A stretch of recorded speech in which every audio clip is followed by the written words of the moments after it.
Standing in my white Vera Wang gown, I watched my fiancé of 3 years choose his secretary over me at the altar. What he didn't know was that his biggest business rival was waiting in the wings, and my revenge would cost him everything he'd ever worked for. I'd love to know which corner of the globe you're watching from, and if this story speaks to you, make sure to subscribe. Tomorrow's video is one you absolutely can't miss. The morning of what should have been the happiest day of my life started like a scene from a romantic movie. Sunlight streamed through the windows of the bridal suite at the Grandview Manor, casting golden rays across my wedding dress hanging on the mahogany armoire. My bridesmaids bustled around me, fixing my hair, touching up my makeup, and chattering excitedly about the ceremony that would begin in just 2 hours. I'm Madison Parker, and I thought I knew exactly how my life was going to unfold. At 28, I had built a successful career as a marketing director at Hartwell Communications, owned a beautiful townhouse in the historic district, and was about to marry the man I'd been head over heels in love with since college. Blake Thompson had swept me off my feet during our senior year at Northwestern, and 3 years ago he'd proposed on the beach in Monterey during what I thought was the most romantic weekend of my life. Blake wasn't just any guy. At 31, he was the founder and CEO of Thomson Tech Solutions, a rapidly growing software company that specialized in cloud-based business applications. He was ambitious, charming, and had this way of making me feel like I was the only woman in the world when he looked at me. His dark hair was always perfectly styled. He wore custom-tailored suits that made him look like he'd stepped out of a magazine, and when he smiled, his green eyes crinkled at the corners in a way that made my heart skip. We'd been planning this wedding for 18 months. Every detail had been carefully orchestrated, from the white roses and baby's breath adorning the chapel to the 7-course dinner reception that would follow. 250 guests were expected, including Blake's business partners, my entire extended family and friends we'd known since college. I'd spent weeks selecting the perfect menu, months finding the right dress, and countless hours working with our wedding planner to ensure everything would be absolutely perfect. The Grandview Manor was a stunning venue, a restored 19th-century estate with manicured gardens, stone terraces, and a chapel with soaring stained-glass windows. Blake and I had toured dozens of venues before settling on this one, and I still remembered the way his eyes lit up when we walked through the oak doors of the chapel for the first time. He'd pulled me close and whispered that this was where we'd start our forever. My maid of honor, Jessica Chen, was my best friend from college and the one person who knew me better than anyone. She'd been there through every relationship disaster, every career triumph, and every moment of doubt I'd had about anything important in my life. As she helped me step into my dress, she caught my eye in the mirror. "Madison, you look absolutely radiant," she said, smoothing down the silk fabric of my gown. "Blake is going to lose his mind when he sees you walking down that aisle." The dress had been my dream come true. It was a classic A-line silhouette with intricate lace detailing, a sweetheart neckline, and a cathedral train that flowed behind me like something out of a fairy tale. I'd tried on 47 dresses before finding this one, and the moment I put it on, I knew it was the one. The seamstress had spent hours making sure every detail was perfect, from the pearl buttons running down the back to the delicate beadwork along the bodice. My mother, Patricia Parker, was buzzing around the room, taking pictures with her camera and making sure everyone had their bouquets ready. Mom had been more excited about this wedding than I'd seen her about anything in years. She'd been married to my father for 32 years, and she'd always told me that finding the right person to spend your life with was the greatest blessing anyone could receive. "Honey, your father is waiting downstairs to walk you down the aisle," she said, dabbing at her eyes with a tissue. "He's been pacing the lobby for the past hour, checking his watch every 5 minutes." Dad had always been protective of me, especially when it came to the men I dated.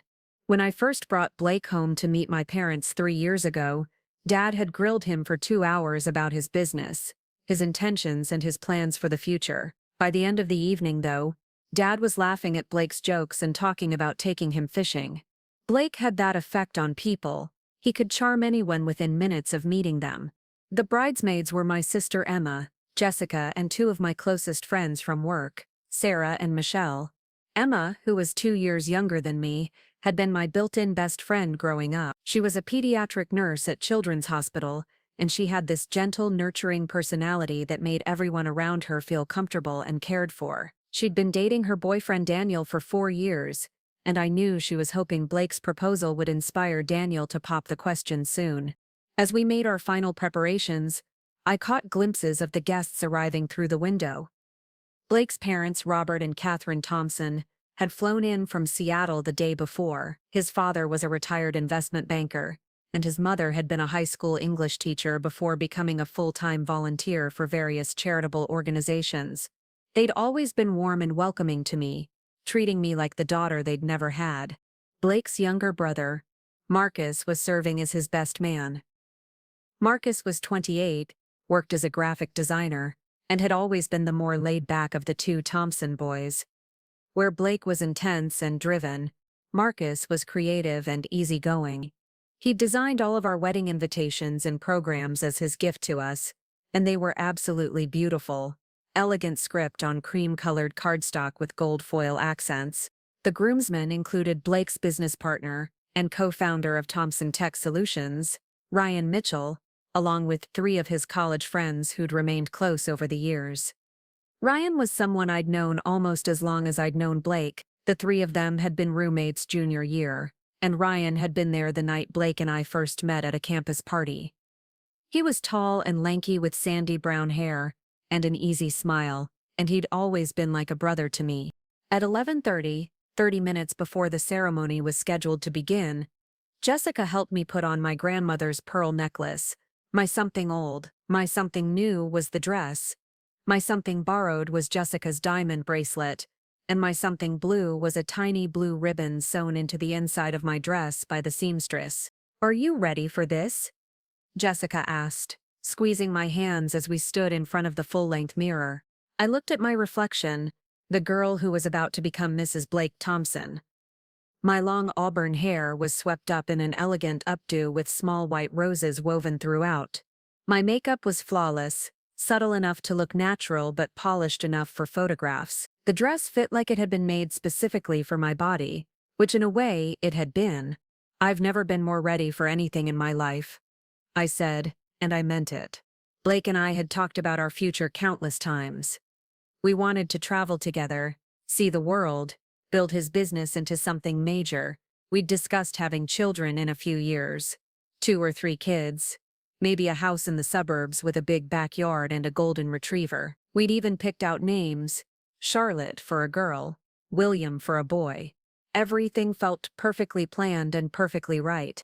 The wedding coordinator, Mrs. Helen Sinclair, knocked on the door at 11:45. She was a woman in her 60s who'd been planning weddings for over 30 years. And she ran everything with military precision. Nothing ever went wrong at a Helen Sinclair wedding. And she had the reputation to prove it. "Ladies, it's time," she announced in her crisp professional voice. "The groom and groomsmen are in position, the guests are seated, and the music is ready to begin." My heart started beating faster as we made our way downstairs to the lobby where Dad was waiting. When he saw me, his eyes filled with tears, and he had to take a moment to compose himself before he could speak.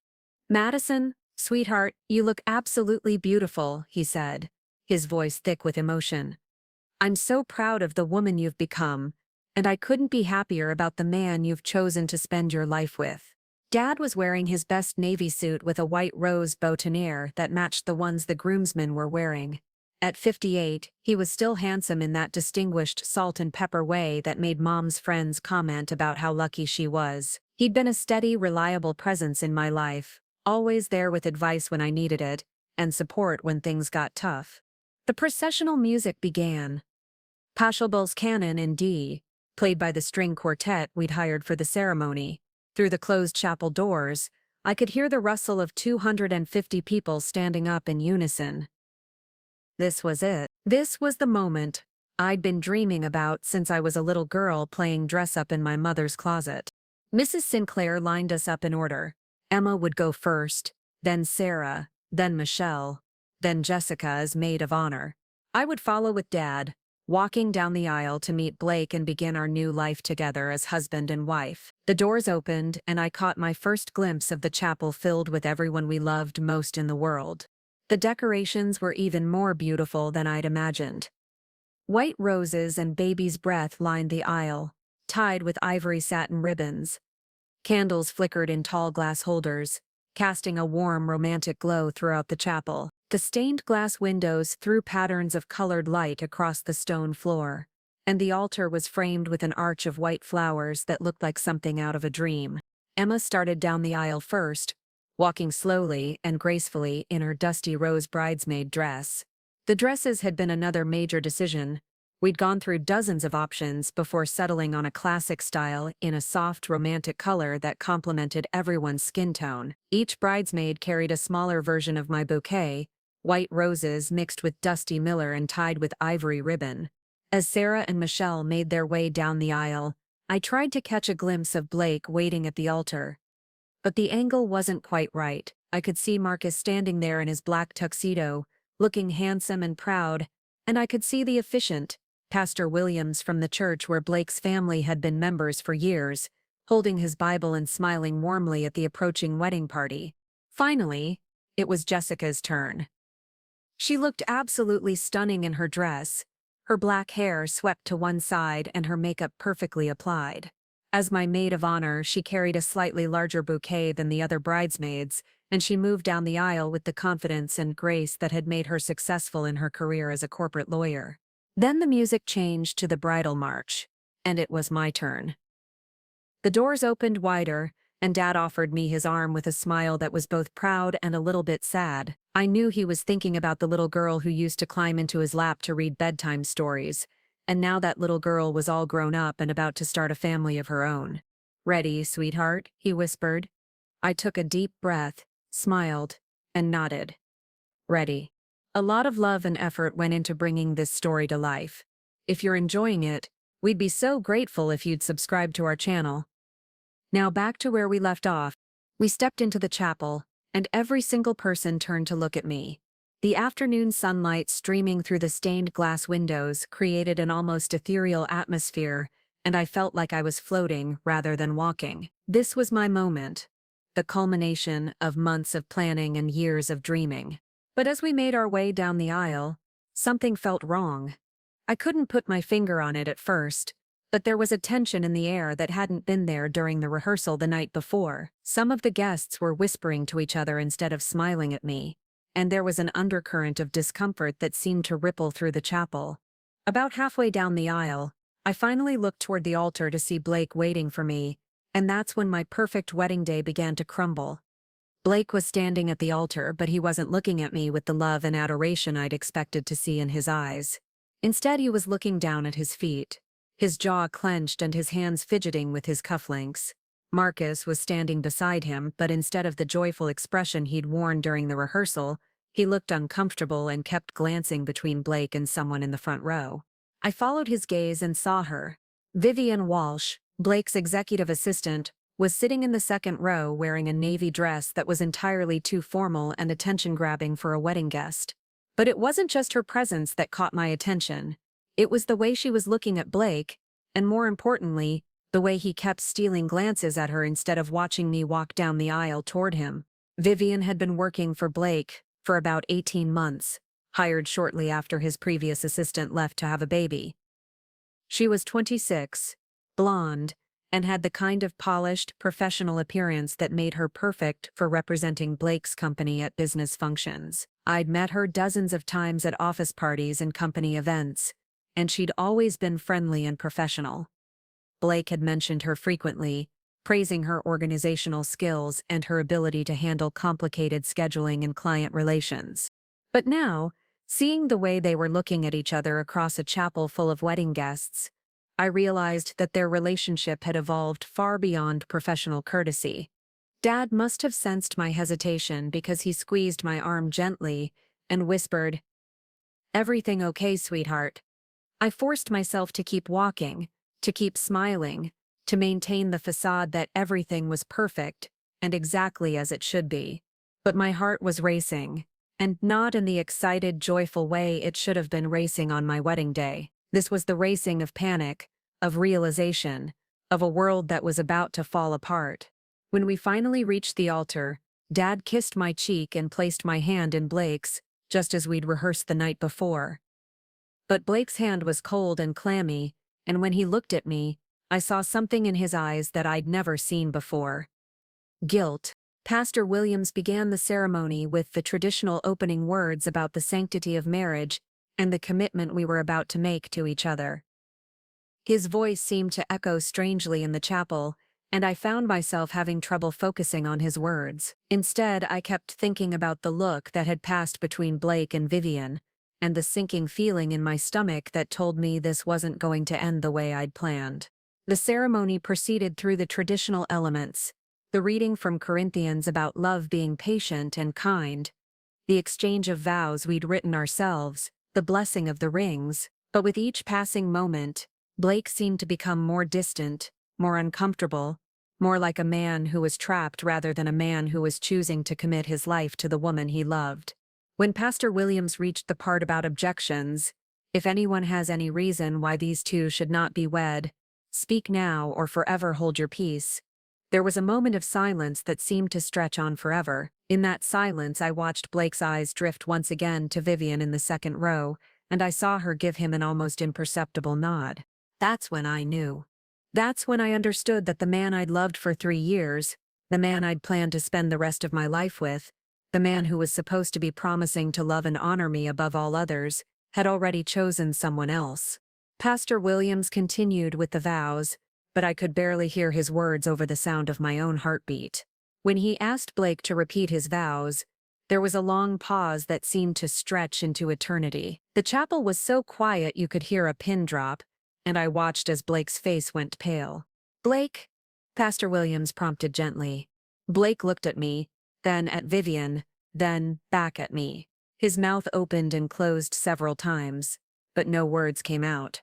The silence was deafening, and I could feel the weight of 250 pairs of eyes watching this moment unfold.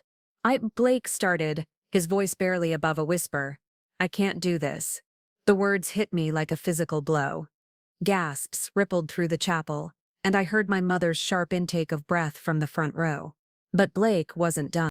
"Madison, I'm sorry," he said, his voice growing stronger but shakier at the same time. "I can't marry you. I'm in love with someone else." The chapel erupted in shocked murmurs and whispers. I stood there in my perfect dress, holding my perfect bouquet, feeling like the ground had opened up beneath my feet. This couldn't be happening. This had to be a nightmare that I would wake up from any moment. "Blake, what are you saying?" I managed to whisper. He looked directly at Vivian, who had tears streaming down her face. "I'm saying that I fell in love with Vivian months ago, and I should have been honest with you from the beginning. I'm saying that marrying you would be a lie, and you deserve better than that." The humiliation was overwhelming. In front of everyone I knew and loved, the man I thought I was going to spend my life with was choosing his secretary over me. My legs felt like they might give out, and I gripped my bouquet so tightly that my knuckles turned white. Jessica immediately stepped forward and put her arm around me. "Madison, we need to get you out of here," she whispered urgently. But I couldn't move. I was frozen in place, staring at Blake as he walked down from the altar toward Vivian. She stood up as he approached, and right there in front of everyone, he took her hands and kissed her. The gasps turned to outright shocked exclamations, and I heard someone say, "This is unbelievable." My father appeared at my side, his face red with anger. "Blake Thompson, you are a coward and a disgrace," he said loudly enough for everyone to hear. "How dare you humiliate my daughter like this?" But Blake wasn't listening. He was leading Vivian toward the side exit of the chapel, leaving me standing at the altar in my wedding dress, abandoned and devastated. As they reached the door, Vivian turned back to look at me with an expression that might have been apologetic, but Blake didn't look back once. The next few minutes were a blur of chaos. Guests were talking loudly, some getting up from their seats, others just staring in shock. My mother was crying. Emma was trying to comfort her, and the bridesmaids were all gathered around me asking what they could do to help. Mrs. Sinclair, ever the professional, was trying to restore some order. "Ladies and gentlemen, if you could please make your way to the reception hall, we'll sort this out," she announced, though her voice betrayed her own shock at what had just transpired. I finally found my voice. "No," I said, loud enough for everyone to hear. "There will be no reception. There will be no celebration. This wedding is over." Jessica helped me gather up my train, and together we walked back down the aisle toward the exit. But as we reached the back of the chapel, I stopped. Standing near the last row of pews was a man I recognized but hadn't expected to see. Derek Lawson. Derek was Blake's biggest business rival, the CEO of Lawson Enterprises, a competing software company that had been steadily gaining market share from Thomson Tech Solutions.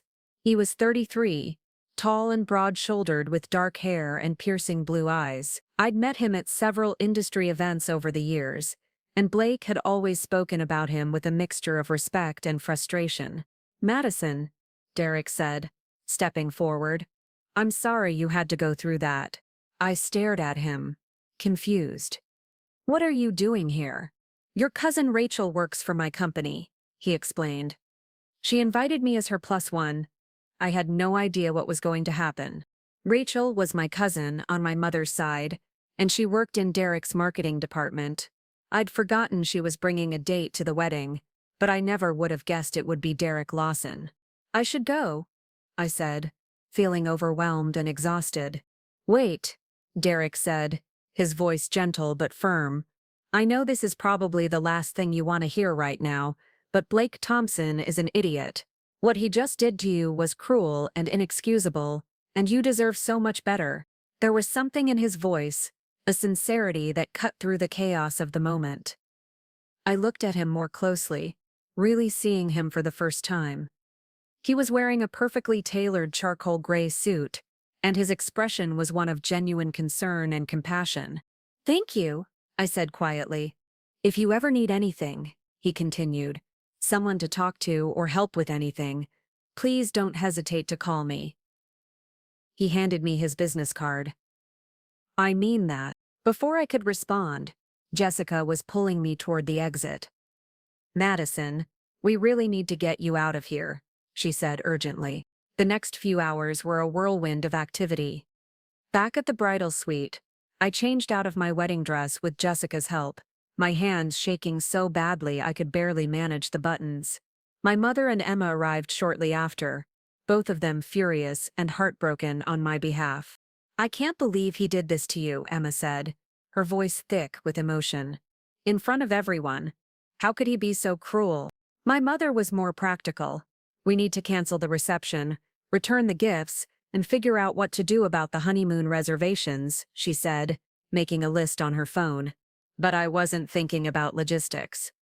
I was thinking about the way Blake had looked at Vivian, the way he'd kissed her right there in front of everyone, the way he'd walked out without a single word of apology or explanation to me. I was thinking about the fact that I'd wasted 3 years of my life on someone who could abandon me at the altar without a second thought. Over the next few weeks, the story of my wedding disaster spread through our social circle and the local business community like wildfire. Blake and Vivian had disappeared together, and rumor had it they'd gone to Europe for what was supposed to have been my honeymoon. The humiliation was unbearable, and I found myself unable to face going to work or social events where I might run into people who had witnessed my public humiliation. Jessica convinced me to take some time off work and stay with her in her apartment downtown. She took care of everything, returning wedding gifts, canceling vendor contracts, and dealing with the endless stream of people calling to offer their condolences or ask for details about what had happened. 3 weeks after the wedding that never was, I was sitting in Jessica's living room in my pajamas, eating ice cream and watching mindless television, when my phone rang. I almost didn't answer it, but the number looked familiar. "Hello? Madison. It's Derek Lawson. I hope you don't mind me calling." I sat up straighter, suddenly aware of how I must look. "Oh, hi, Derek. No, it's fine. I wanted to check on you and see how you're doing," he said. "I know the past few weeks have been incredibly difficult." His kindness was unexpected and touching. "I'm managing," I said, though we both knew that was a generous description of my current state. I also wanted to tell you something, he continued. I don't know if this will make you feel better, or worse, but Blake's business has been struggling lately. He made some poor decisions while he was apparently distracted by his personal situation, and he's lost several major clients. I felt a flicker of something, not quite satisfaction, but a sense that maybe there was some justice in the world after all. I have a proposition for you, Derek said. I know you're a talented marketing director, and I've been impressed with the campaigns you've created for various companies over the years. I'm looking for someone to head up a new division at Lawson Enterprises, and I think you'd be perfect for the position. I was stunned. You're offering me a job? I'm offering you a career opportunity, he corrected. A chance to work for a company that values loyalty and integrity, and a chance to show Blake Thompson what he lost when he chose to throw away the best thing that ever happened to him. The idea was tempting, but I was hesitant. Derek, I don't know if I'm ready to make any major decisions right now. I understand, he said. But Madison, you can't hide in your friend's apartment forever. You're too talented and too strong to let Blake Thompson's betrayal define the rest of your life. He was right, and I knew it. I'd been wallowing in self-pity for weeks, but that wasn't going to change what had happened or make me feel better in the long run. Can I think about it? I asked. Of course. Take all the time you need. But Madison, don't let him win. Don't let him destroy your confidence or your future. You're worth so much more than that. After we hung up, I sat in Jessica's living room thinking about Derek's offer. Working for Lawson Enterprises would mean competing directly with Blake's company, and there was something appealing about the idea of proving that I could succeed without him. The next morning, I called Derek back and accepted his offer. Starting at Lawson Enterprises was exactly what I needed. Derek was a demanding but fair boss, and he gave me the freedom to implement marketing strategies that I'd been wanting to try for years. The company culture was completely different from what I'd experienced before. There was a focus on innovation and creativity that energized me in a way I hadn't felt in a long time. Derek and I worked closely together on several major campaigns, and I found myself looking forward to our strategy meetings and brainstorming sessions. He was brilliant, driven, and unlike Blake, he actually listened to my ideas and implemented them. Under his leadership, Lawson Enterprises was thriving, and I was proud to be part of that success. As months passed, I realized that my feelings for Derek were evolving beyond professional respect. He was everything Blake wasn't: reliable, honest, and genuinely interested in my thoughts and opinions. When he looked at me, I felt valued and appreciated in a way that I'd never experienced before. The turning point came 8 months after the wedding disaster. Derek and I were working late on a presentation for a major client, and we ordered Chinese takeout to eat in his office. As we sat across from each other at his conference table, sharing lo mein and discussing marketing strategies, he looked at me with an expression I hadn't seen before. Madison, he said, setting down his chopsticks, I need to tell you something. My heart started beating faster. What is it? I think I'm falling in love with you, he said simply. I know the timing might not be ideal, and I know you've been through a lot, but I can't keep pretending that my feelings for you are purely professional. I stared at him, feeling a mix of emotions I couldn't quite identify. Derek, I don't know what to say. You don't have to say anything right now, he said. I just wanted you to know how I feel. You're brilliant, you're beautiful, and you're the strongest person I know. What Blake did to you was unforgivable, but watching you rebuild your life and your career has been incredible. 2 weeks later, Derek asked me to dinner at the most exclusive restaurant in the city. It wasn't a business dinner, it was a real date. Our first official one. He picked me up at my apartment wearing a navy suit that made his blue eyes even more striking. And he brought me white roses, which made me smile because he'd remembered they were my favorite. Dinner was perfect. We talked about everything except work. Our childhoods, our dreams, our fears, our hopes for the future. Derek was attentive and charming, but more importantly, he was genuine. There was no pretense, no games, no hidden agendas. He was exactly who he appeared to be, and I found that incredibly attractive. 6 months later, Derek proposed to me on the rooftop of his penthouse apartment, with the city lights twinkling below us and a string quartet playing in the background. The ring was a stunning vintage emerald surrounded by diamonds, completely different from the traditional solitaire Blake had chosen, and absolutely perfect for me. "Madison Parker," Derek said, getting down on one knee, "you've changed my life in ways I never could have imagined. You're my partner, my best friend, and the love of my life. Will you marry me?" This time, there was no hesitation, no doubt, no fear. "Yes," I said, tears streaming down my face. "Yes, absolutely yes." Our wedding was a small, intimate affair, just family and close friends at a beautiful garden venue outside the city. I wore a simple but elegant dress in champagne silk, and Derek wore a classic black tuxedo. The ceremony was everything my first wedding should have been, filled with joy, love, and the absolute certainty that we were meant to be together. As we exchanged vows, I looked into Derek's eyes and saw my future.